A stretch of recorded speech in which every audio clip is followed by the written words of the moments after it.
Hello, Movie Newscast family, and welcome back to the channel. In the past 24 hours, we've received the heartbreaking news of the loss of some truly remarkable individuals. Today's episode is a tribute to their incredible legacies. Marco Angulo, rising NLS star, dead at 22 from car crash injuries. Marco Angulo, an up-and-coming midfielder in the NLS, has passed away from injuries he suffered in a car crash in his home country of Ecuador last month. Angulo's club, FC Cincinnati, addressed the heartbreaking news on Tuesday, saying, "We are deeply saddened by the loss of Marco, a husband and father, a brother and son, a friend and teammate. He was a joyful, kind young man who lit up every room he entered. Our entire club grieves this tragedy, and we are thinking of and praying for his family." According to a local outlet, Angulo was the passenger in a car that was involved in an accident on an Ecuadorian highway on October 7, and 2 people were killed. Angulo, who was on loan from Cincinnati to LDU Quito, suffered head injuries and a lung contusion in the accident. The paper stated he underwent a decompressive craniectomy to release pressure from his head, but unfortunately, he succumbed to the ailments Monday night. Angulo suited up for the Ecuador under-17s and 20 squads and made his debut with the senior team in 2022.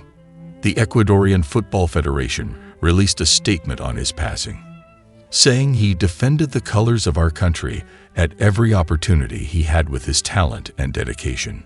Marco was not only an outstanding player, but a great teammate. He leaves a deep pain in our hearts. He was just 22 years old. Rest in peace. Roy Haynes, legendary jazz drummer, dies at 99.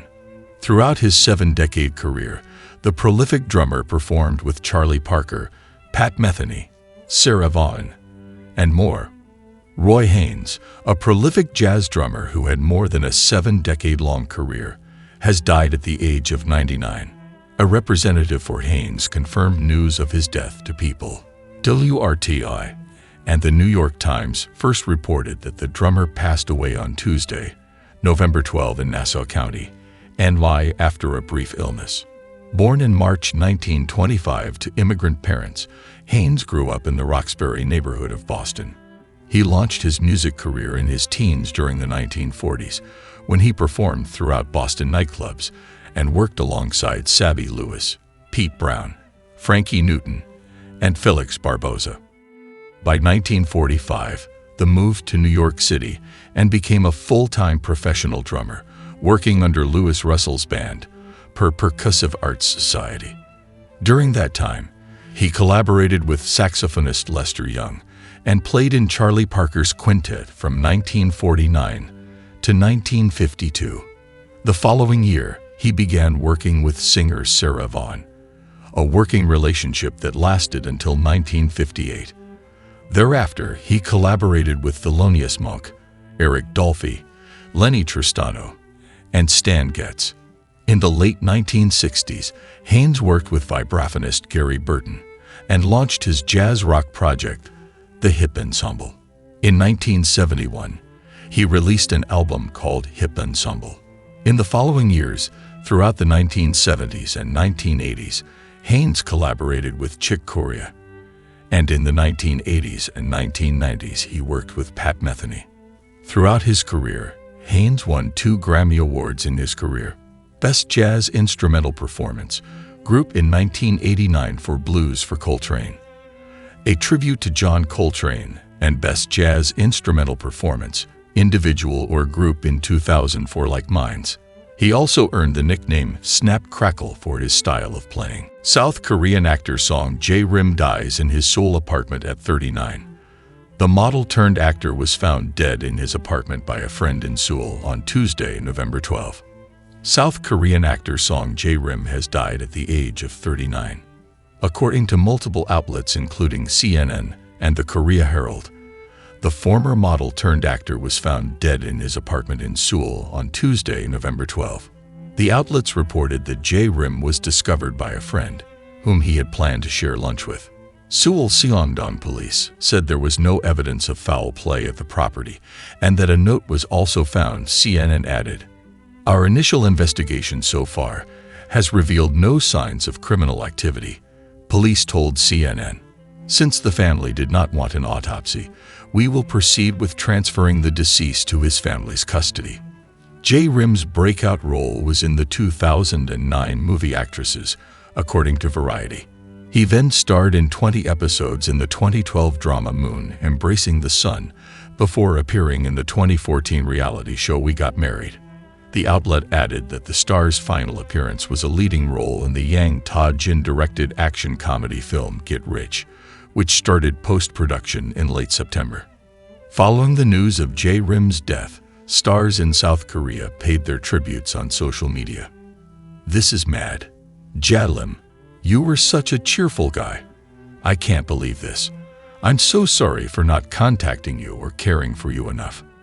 Actor Park Ho-san posted on Instagram, alongside a photo of the pair together in a bar. "I'm sad that I can't see your wonderful smile again." The actor Hong Seok-cheon added in his post, "This situation is devastating where I can't take care of them better and I have to let them go without greeting them. Sorry, and again sorry. Rest in peace." Jae-rim's last Instagram post featured mirror selfie headshots on January 23, alongside the caption, "Lou Donaldson, alto saxophone master and alligator boogaloo hitmaker, dies at 98. Donaldson enjoyed several hits, including covers of Ode to Billie Joe and It's Your Thing. Lou Donaldson, acclaimed jazz alto saxophonist, died over the weekend according to a statement from his family. He was 98. A pop-up statement on Donaldson's website reads, "The family of sweet Papa Lou Donaldson sadly confirms his death on November 9, 2024. A private service will be held. Thank you for your support of Lou and his music throughout his career. Because of you, his legendary contributions to jazz will live on forever." Donaldson was born in Baden, North Carolina on November 1, 1926. After being introduced to bebop music during his time in the Navy during World War II, he embarked on a career as a saxophonist. Some of his earliest recordings were with prominent jazz musicians such as Milt Jackson, Thelonious Monk, Art Blakey, and more.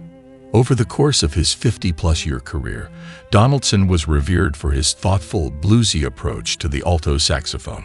His unique style earned him several hits, such as his renowned cover of Bobby Gentry's 1967 single Ode to Billie Joe, a blues country song about the suicide of a rural Mississippi boy. Donaldson's rendition of Gentry's song earned its place in the pop music canon and has been sampled over 200 times, notably in Kanye West's Jesus Walks, A Tribe Called Quest's Clap Your Hands, and A$AP Rocky's $D. Some of his other recordings, like Potbelly and his instrumental cover of the Isley Brothers' It's Your Thing, have been sampled by De La Soul, Amy Winehouse, Dr. Dre, and more. The saxophonist announced his retirement in 2018 at 92 after remaining a regular at jazz festivals and clubs, especially around New York City. Up until shortly before his death, Donaldson would still celebrate his birthday at these clubs, especially Dizzy's Jazz Club in New York. He had planned to celebrate his 98th, but canceled due to a bout of pneumonia a little over a week prior to his death. British theater and screen actor Timothy West died Tuesday. He was 90. His children, Juliet, Samuel, and Joseph, released a statement today that said he died peacefully yesterday evening, surrounded by friends and family. West was one of the UK's most beloved actors, known on-screen for roles in soaps EastEnders and Coronation Street, comedy drama Brass, and for Channel 4's Great Canal Journeys, a touching series in which he traveled around the country on a boat with his wife, Fawlty Towers actress Prunella Scales. He also had many theater roles in productions such as Macbeth and King Lear. After a long and extraordinary life on and off the stage, our darling father, Timothy West, died peacefully in his sleep yesterday evening. He was 90 years old, his children wrote in their note. Tim was with his friends and family at the end. He leaves his wife Prunella Scales, to whom he was married for 61 years, a sister, a daughter, 2 sons, 7 grandchildren, and 4 great-grandchildren. All of us will miss him terribly. BBC Radio 4 presenter David Aronovich wrote, "May his memory be a blessing." He was certainly a blessing in real life. And former EastEnders actor Tracy Ann Oberman wrote, "I'm so sorry for your loss, sick Sam. Much love to all the family. He was the most wonderful man." John D. Kimball dies. Longtime talent agent, was 79. John D. Kimball, a longtime talent agent who worked for the William Morris Agency and helped launch Triad Artists in the mid-1980s, died November 10 in Dallas, where he retired in 2022 to be close to family. He was 79. His death was confirmed by former CBS Entertainment chairman Nina Tassler, who worked for Kimball at Triad. Born in Kingsville, Texas, Kimball graduated from the University of Texas in El Paso with dreams of becoming an actor. But he made the critical career decision to represent thespians instead. He began working with Joan Scott at Writers and Artists before setting up his own shingle in July 1977. A year later, he and agent Gene Parsegian merged their respective companies to create Kimball/Parsegian in the Fisk Building on 57th Street in New York City.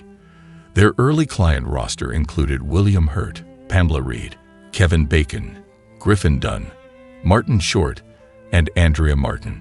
The duo opened an office in Los Angeles, where ultimately they teamed with Arnold Rifkin, Nickel David, and Jeffrey Hunter to create DHKPR.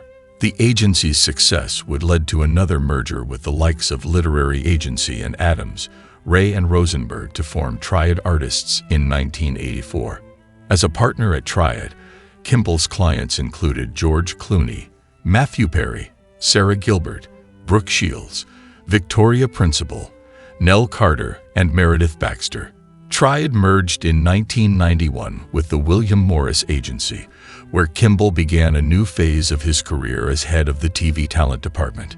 He stepped away from the agency business in 2002. He would end up joining Meredith Bearholm, a luxury staging and interior design firm. He also once operated Kimball Wallach, an antique and interior design store in Beverly Hills. Kimball is survived by his niece Kimberly Robinson, nephew Stephen Brewer, 3 great-grandnephews, and a grandniece. His elder sister, Barbara, preceded him in death in 2017. In lieu of flowers, the family has requested donations be made in Kimball's memory to Briscoe Animal Rescue Center of Uvalde. Theodore Olson, a conservative American lawyer who helped Republican George W. Bush secure the presidency in the legal battle over the 2000 U.S. election and went on to argue successfully on behalf of same-sex marriage, died on Wednesday at age 84, his law firm said. A constitutional lawyer who served as U.S. Solicitor General under Bush and in the U.S. Justice Department under President Ronald Reagan, Olson argued 65 cases at the U.S. Supreme Court. His firm Gibson, Dunn and Crutcher said. The firm did not give a cause of death. Olson spearheaded the lawsuit that challenged California's 2008 ban on gay marriage, also known as Proposition 8, alongside David Boies, his legal opponent who had argued for Democrat Al Gore in the 2000 election case at the Supreme Court. Olson and Boies' lawsuit led to the High Court in 2013 striking down part of a federal law that defined marriage as between a man and a woman and kept intact a district court ruling that Proposition 8 was unconstitutional.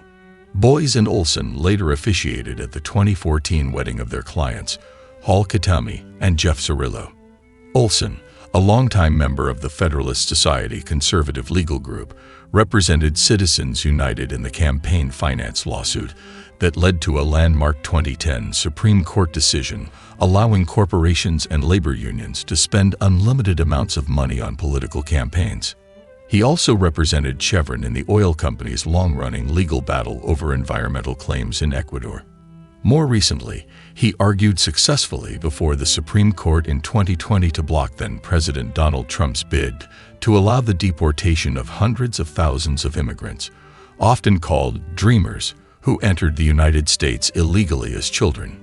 Ted has been the heart and soul of Gibson Dunn for 6 decades and made us who we are today, Gibson Dunn partner Theodore Futros Jr. said in a statement.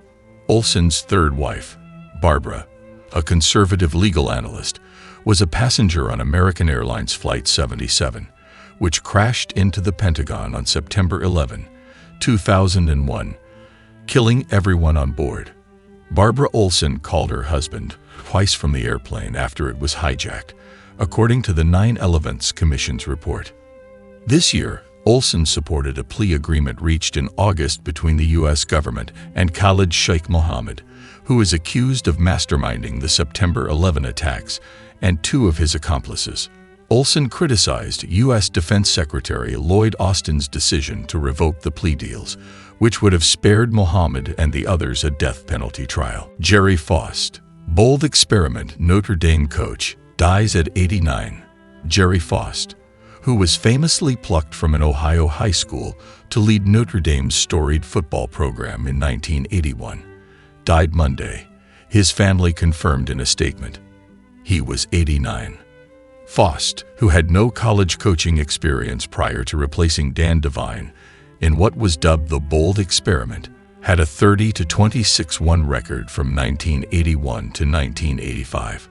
He guided the Fighting Irish to just 1 bowl victory, 19-18 over Boston College in the 1983 Liberty Bowl, and his teams lost at least 4 games in each of his 5 seasons on the sideline.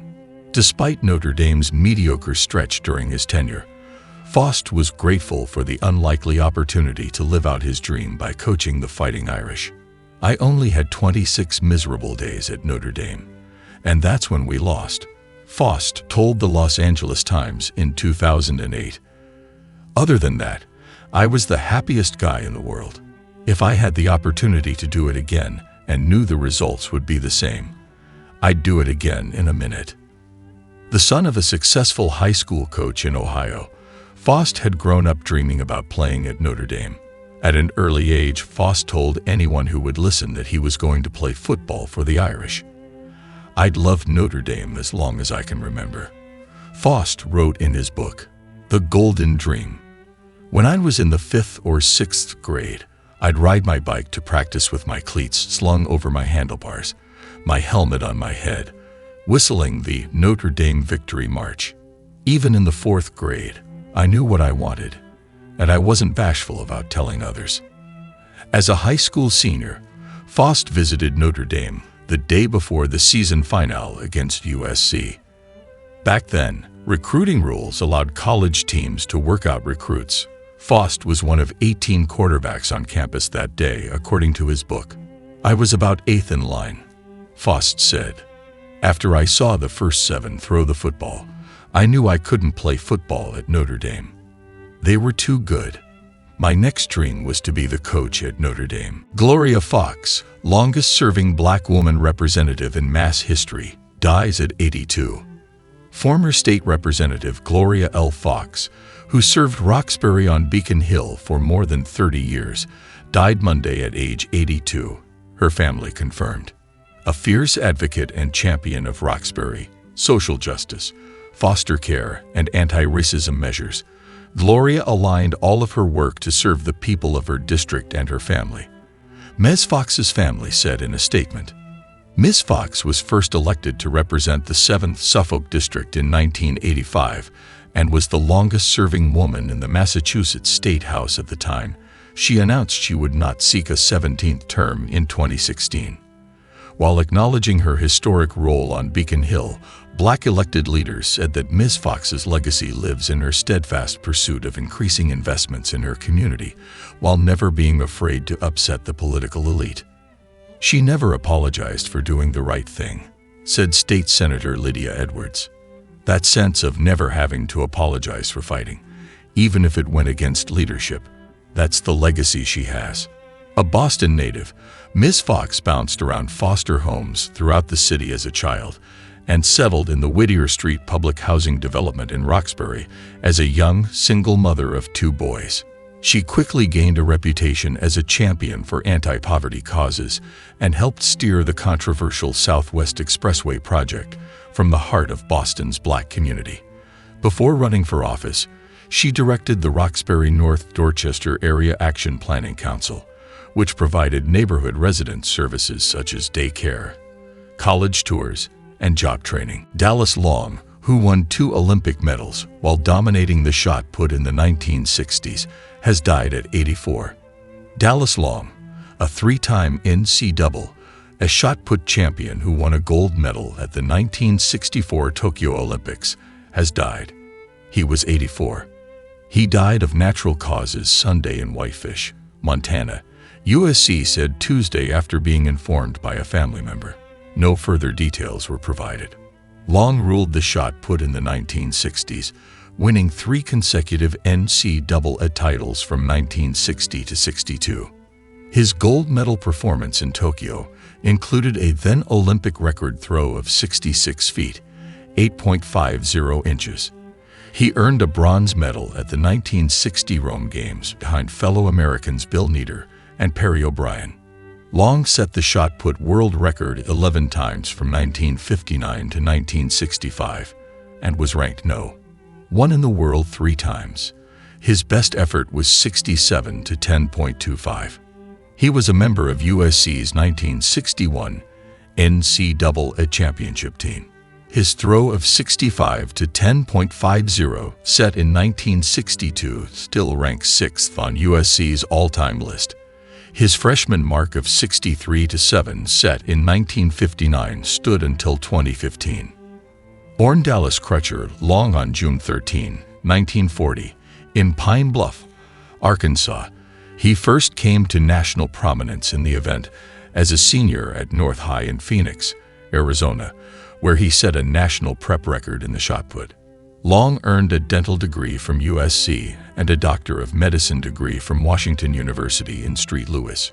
He worked as a dentist and then practiced emergency medicine. He served as a defense witness in the Rodney King trial against Los Angeles Police Department officers Lawrence Powell and Stacy Kuhn in early 1993. Long did not treat King, whose beating by officers was captured on videotape in 1991. He is survived by children Kristen Long, Kelly Nordell, Karen Grandsire, and Ian Long, 9 grandchildren, and 2 great-grandchildren.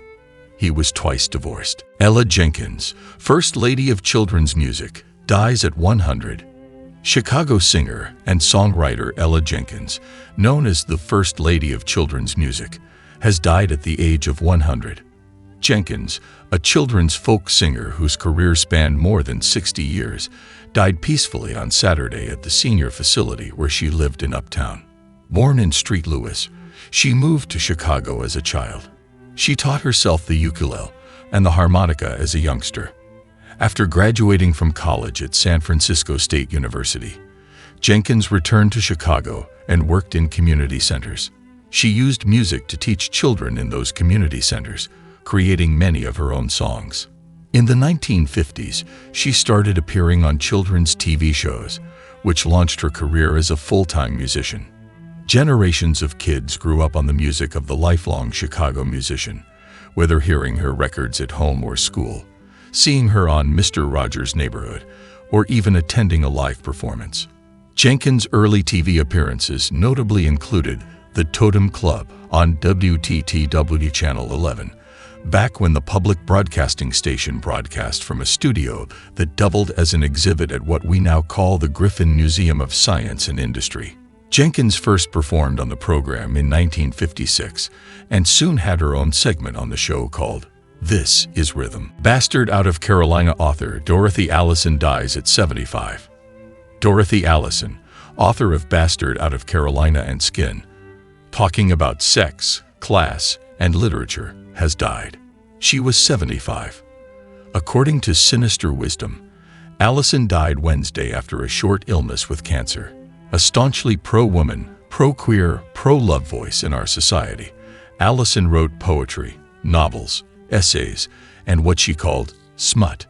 She repped poor, rural queerness when at least 2 of those 3 things seemed mutually exclusive to outsiders.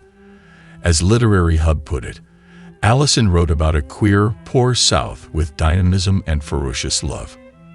Dorothy Allison was born on April 11, 1949 in Greenville, South Carolina. Her mother, Ruth Gibson Allison, was 15 at the time. In her writing, Allison described a childhood of poverty and abuse, both sexual and physical. Allison went to college and eventually got her master's at the New School. While in New York, she dove headfirst into the emerging feminist and gay rights movements.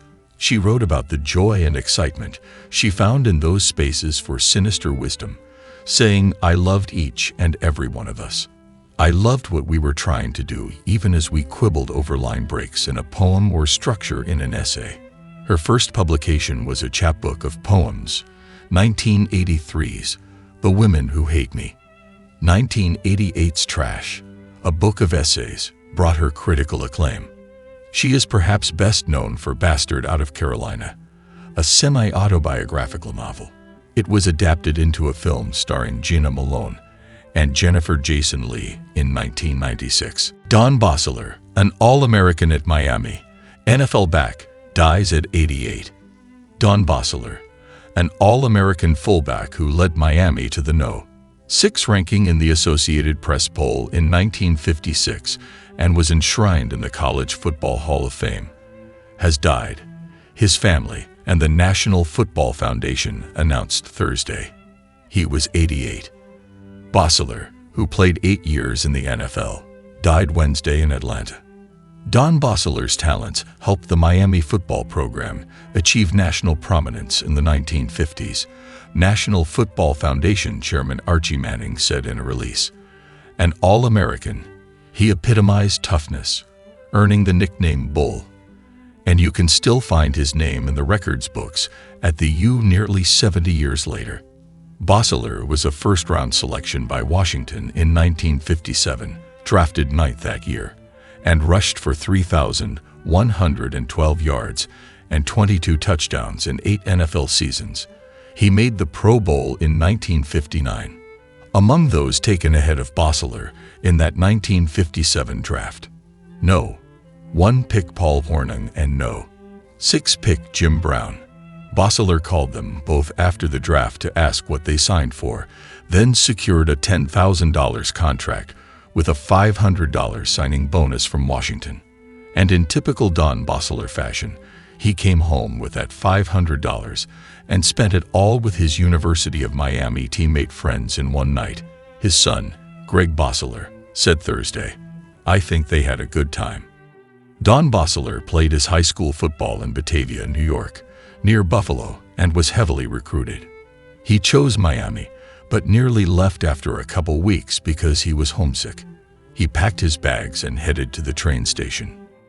His roommate, fellow running back Don Dorsheimer, called Miami coach Andy Gustafson with a message. "Bosseler's on the loose," Dorsheimer said.